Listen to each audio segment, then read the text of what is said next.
início dos nossos documentários começámos no Terreiro do Paço, em que vimos a famosa estátua equestre de Dom José I.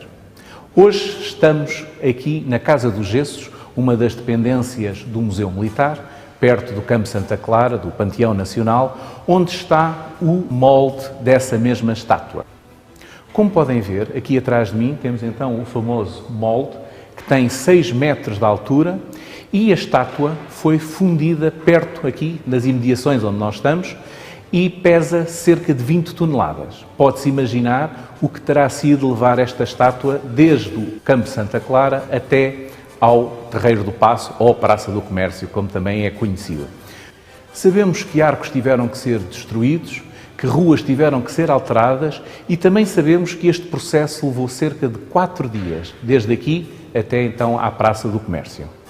Esta estátua equestre, a primeira estátua equestre realizada em Portugal, é um belíssimo monumento equestre, a única peça do género do auge do barroco português, da autoria do escultor Machado de Castro.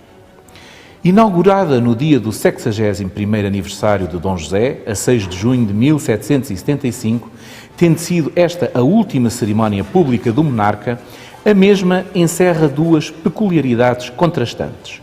Por um lado, a face do rei, que, segundo parece, não estará parecida com a realidade, possivelmente em consequência deste se ter sempre recusado em posar para o escultor. Já Gentil, resultado do profundo estudo de cavalos da época por parte de Machado de Castro, surge representado com extremo cuidado, quer nas proporções, na finura, nos detalhes e a expressão. Se é certo que Gentil era um cavalo alter-real, descendente das melhores linhas ibéricas e nestas espanholas, já a equitação era vincadamente portuguesa, obviamente com a natural influência de mestres como La Guérinière. Ambos, cavalo e equitação, quer pela via do toureio, quer pela via da alta escola, de uma equitação superior artística que sempre se praticou em Portugal, foram evoluindo, alterando, adaptando e, porque a raça existe, às várias realidades pelas quais passaram. Neste processo, o criador Vasco Freire tem tido, nos últimos 35 anos, uma ação extremamente proativa. Primeiro, na recuperação do Lusitano, como cavalo de sela mais antigo do mundo, de uma raça vocacionada para o toureio e, mais recentemente, no ensino. Decididamente, razões mais do que suficientes para o visitar na Merciana.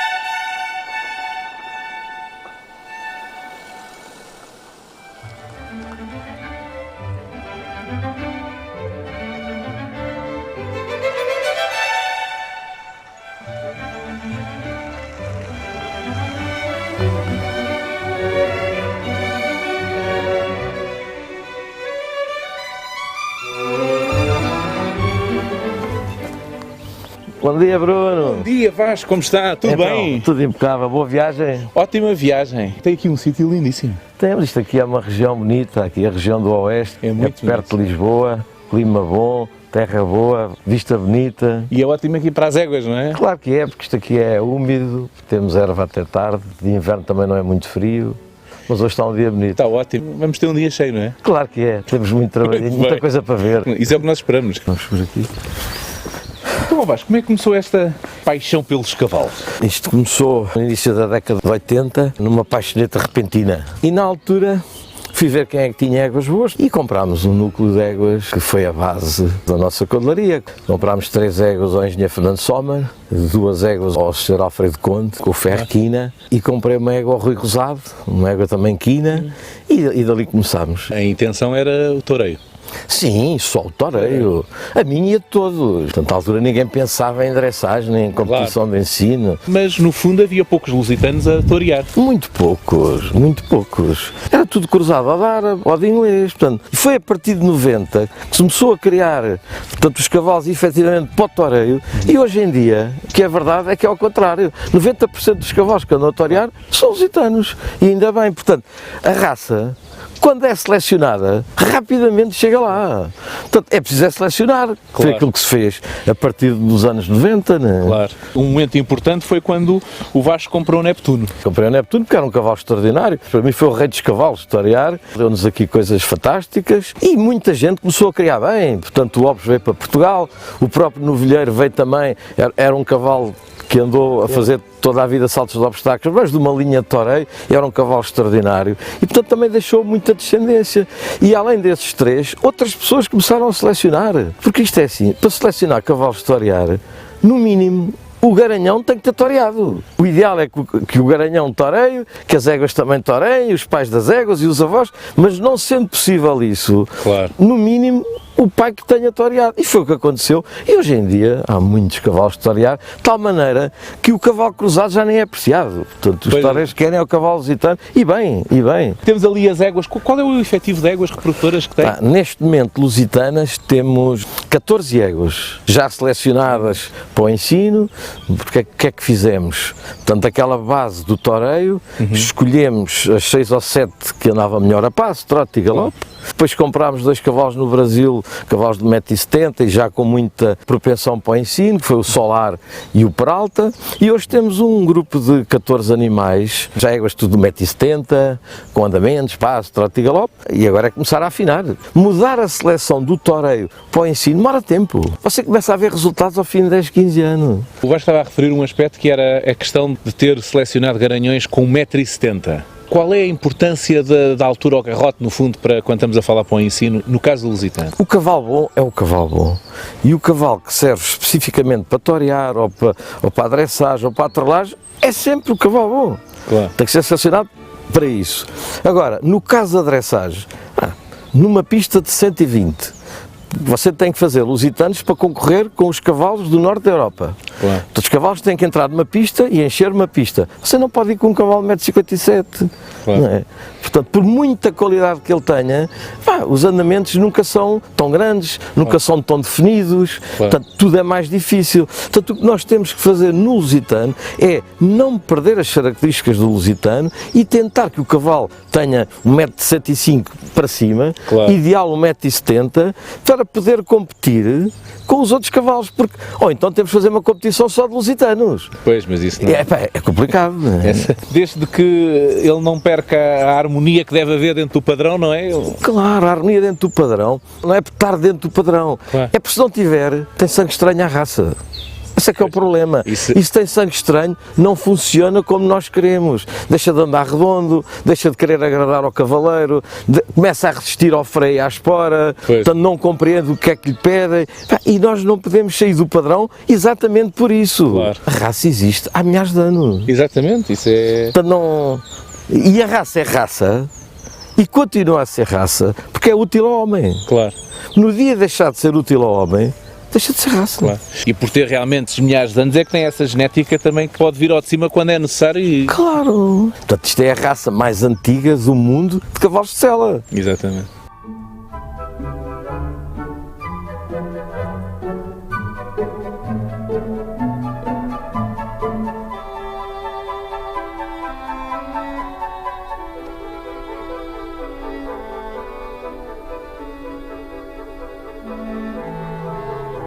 Como é que o Vasco seleciona as éguas reprodutoras? O ato de selecionar uma égua reprodutora é a coisa mais importante de uma cavalaria. Porque efetivamente é aí que tudo começa. Exatamente. Tudo começa, não é? Portanto, para já você tem que selecionar éguas que goste. Eu gosto de todas estas éguas. Portanto, se eu não gostar, se eu não acreditar, não as posso pôr a criar.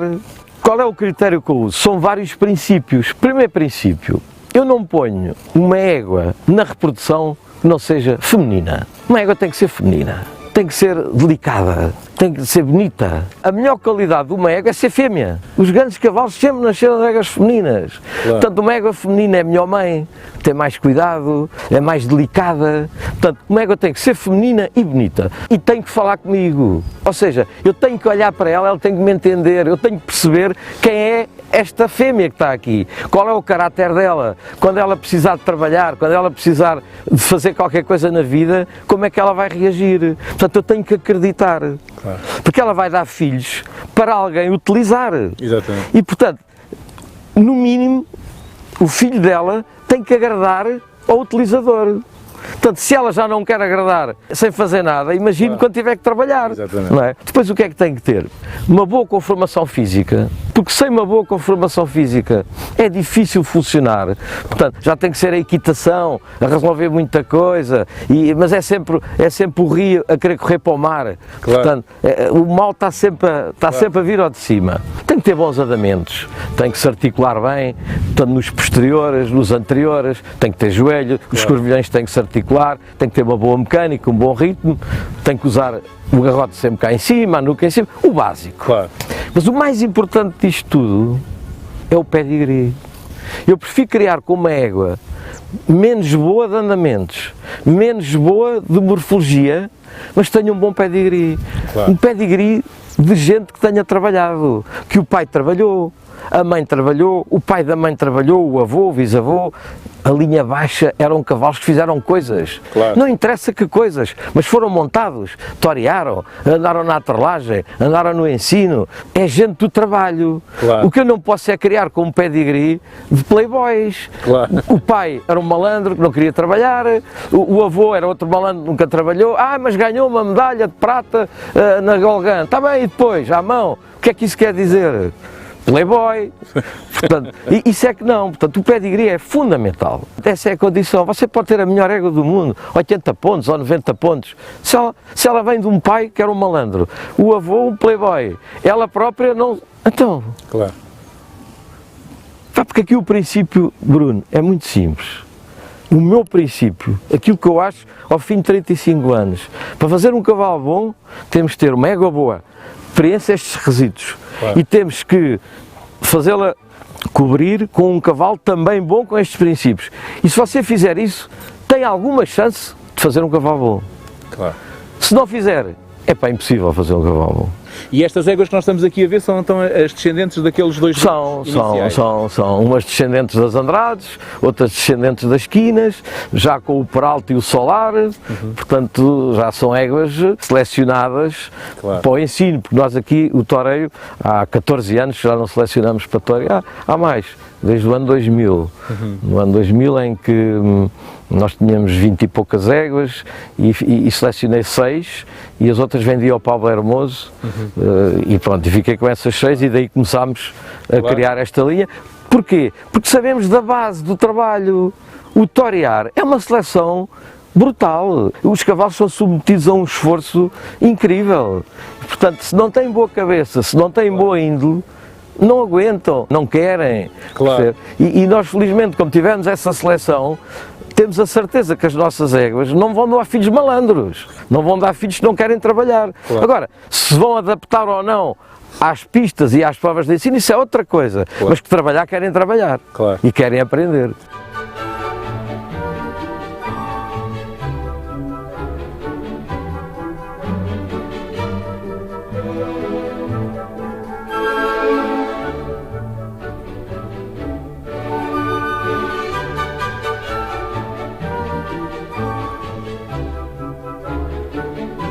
Qual é que é a sua grande referência? A minha grande referência na criação do Lusitano chama-se Dr. Rui de Andrade.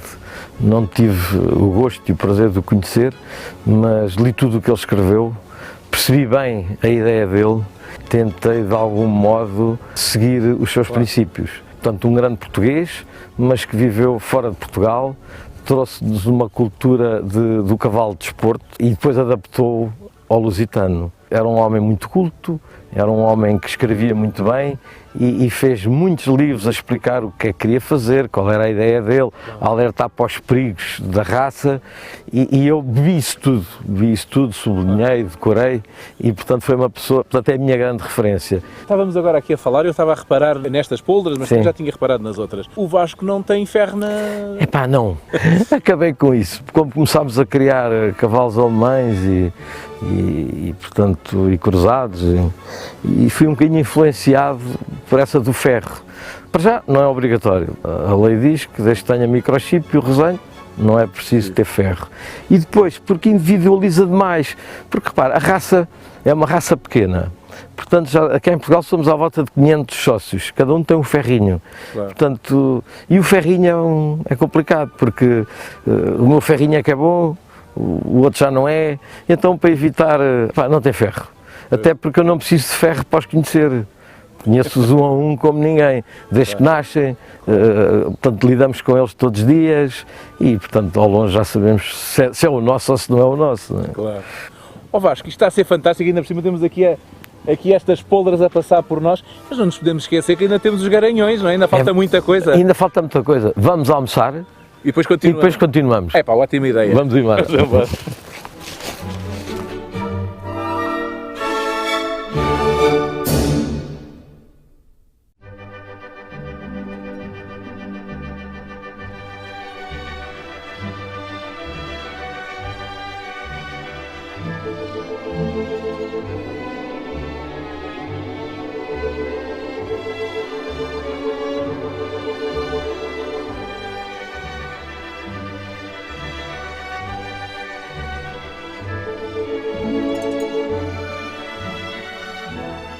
Da Merciana, e já depois de um bom almoço, ou não fosse a gastronomia, tal como o lusitano, também um dos patrimónios nacionais tão apreciados, rumámos até à Quinta do Pinheiro, um paraíso escondido nos arredores de Sintra e onde se encontram os cavalos em treino da Dressage Plus. Bruno, chegámos à Quinta do Pinheiro, é o meu sócio, Paulo Guilherme. Prazer. Obrigado, prazer é meu. Umas instalações fantásticas aqui, hein? Junto a Lisboa. Ainda por cima. É ótimo. Então vamos fazer a nossa volta aqui da parte dos garanhões e dos cavalos montados e íamos mostrar 4 filhos do Peralta. Está bem. Então vamos andando agora.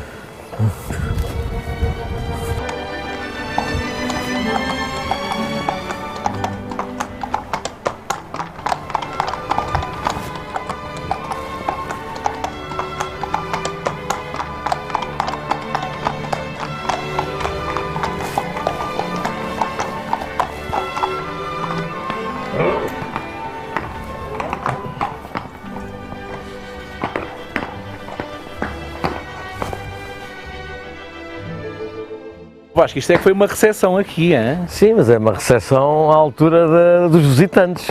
Muito obrigado, hein? Portanto, ao Bruno, são 4 filhos do Peralta, portanto, um de 4 anos, que é este que está aqui, que é o Ipos, temos este de 6 anos, que é o Flório, aquele ali é o Gladiador, que tem 5 anos, e aquele é o Fundador, que tem 6 anos.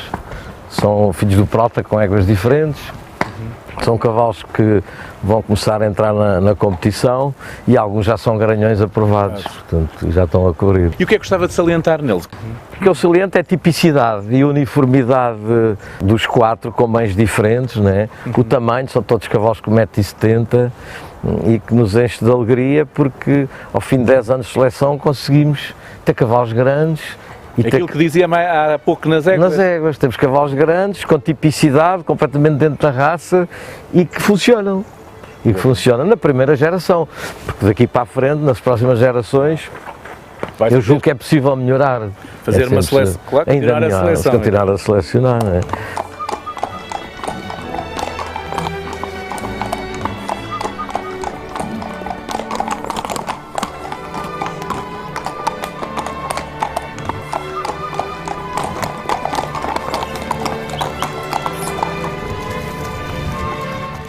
Hoje em dia, a Dressage Plus conta com Boaventura Freire na Alemanha e a dupla Nuno Chaves de Almeida e Ricardo Reis em Portugal, como cavaleiros da casa, encarregues de competir em provas de dressage. E foi, na verdade, o jovem Boaventura Freire o grande impulsionador da mudança de direção da cudelaria do toureio para o ensino de alta competição. Como é que isto tudo acontece do ensino? O meu sobrinho tinha 11 anos, quis começar a fazer dressage e na altura achei uma coisa terrível, porque não gostava nada de ver os cavalos devagarinho a fazer passagens de mão sem ter um touro a apertar, piruetas a passo, que aquilo era uma chatice, eu achava uma chatice ver aquilo, não é? E entretanto fomos tomando o gosto, falei com o Paulo Guilherme e iniciámos uma criação de cavalos de ensino. E o que é verdade é que hoje é exatamente ao contrário. Somos capazes de estar um dia a ver passagens de mão, um dia a ver piruetas a passo e o torear já nos diz muito pouco e, portanto, por isso é que começámos a criar o gosto e a paixão pelo ensino, além de que eu estava convencido estávamos todos convencidos que o máximo era o toreio, mas não é. Portanto, o máximo da dificuldade de criar cavalos nem é o toreio, nem é os obstáculos, o máximo é o ensino. Mas eu vou-lhe explicar porquê. Porque tem que ser o cavalo completo, porque tem que ser grande, porque tem que ser bonito, porque tem que andar a passo, porque tem que trotar e porque tem que galopar e tem que ter poder de reunião e tem que ter habilidade para o piafé e para a passagem e para os ladeares. Bem, tudo o que a equitação exige aqui tem que ser. No toureio, podem não galopar, podem não trotar, desde desviem do touro, já está bem. Claro. Nos obstáculos, pode não trotar, pode não galopar, pode não dar a passo, deixe que passem os paus, já está bem. Isto é uma modalidade apaixonante para quem queria e é mais difícil, mais difícil de todos. E por isso é que ainda aqui estamos com o mesmo entusiasmo quando começámos. E no fundo, quais são as grandes diferenças dentro do lusitano do selecionar para o toureio e selecionar para o ensino? As diferenças é tudo ao contrário, Você, para ter um cavalo para torear, o cavalo tem que ser, primeiro, muito esperto e tem que estar a ver tudo. Ver o passarinho, ver o saco plástico, tem que estar atento a 1000 pormenores. Na parte do ensino, é o contrário, o cavalo tem que entrar dentro de uma pista e tem que se abster de ver coisas fora da pista, o saco, a música, a bandeirola, ele pode estar a ver isto tudo, mas tem que fingir que não vê. Depois, em termos de andamentos, também é tudo ao contrário, os andamentos para torear, os cavalos têm que galopar rápido, têm que galopar às vezes a 4 tempos, outras vezes têm que galopar para trás e para o lado para pôr o ferro. Claro. Portanto, aqui o galope tem que ser um galope cadenciado, basculado, ritmado. Portanto, imagine um cavalo a torear num galope grande, num galope subido, então, quando for a pôr a mão no chão já lá tem o touro debaixo dele, não é? Claro. Tem que ser galopes muito rápidos, aqui são galopes lentos, aqui tem que trotar grande, para torear o trote só interessa para poder ensinar o cavalo no plano, claro. Portanto, é indiferente se trota grande, se trota pequeno, portanto são situações completamente diferentes. O passo no ensino é um andamento fundamental. No toureio, pouco interessa que anda a passo, ninguém toreia a passo, ninguém toreia a trote, toreiam é galope, claro.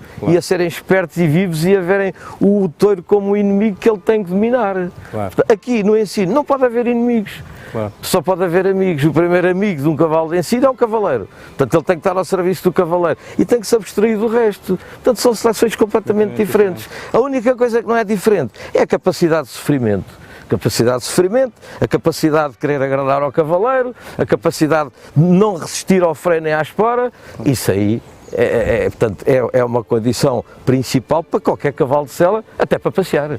Claro. Até para passear, não é?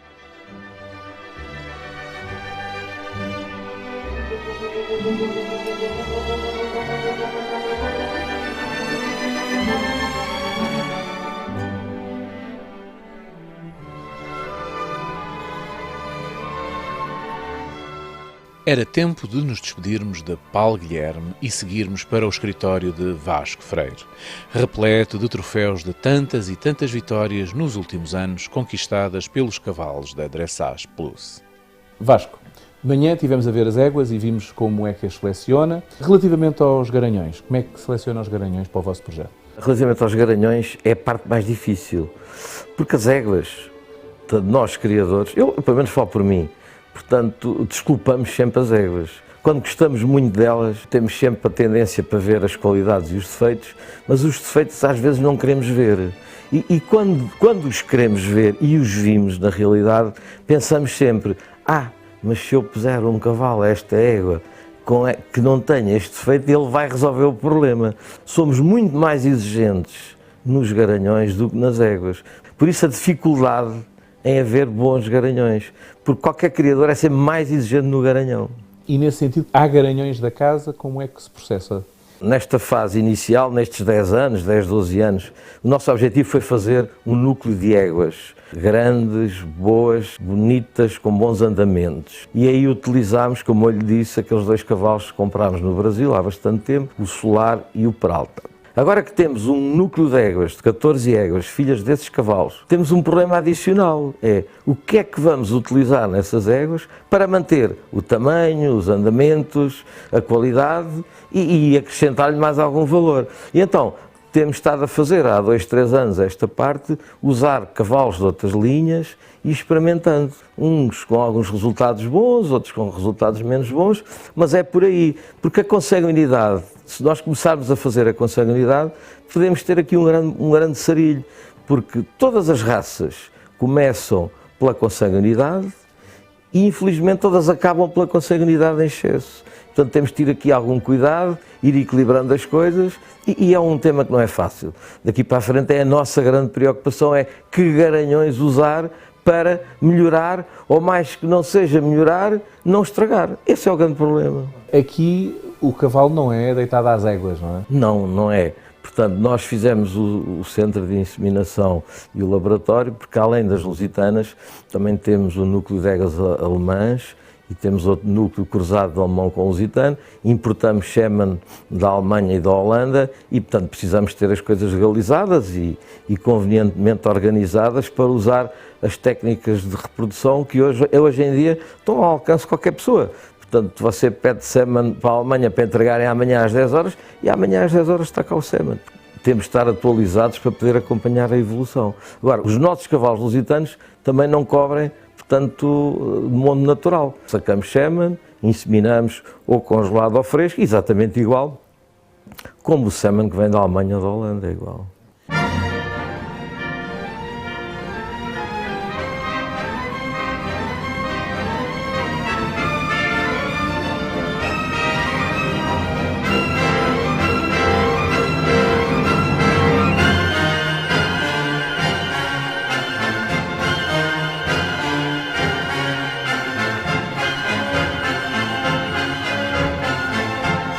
Com instalações também em Amareleja, no Alentejo, onde se encontram os poldros, a Dressage Plus hoje em dia apresenta um leque de produtos que permite aos clientes competirem provas de ensino de diversos níveis.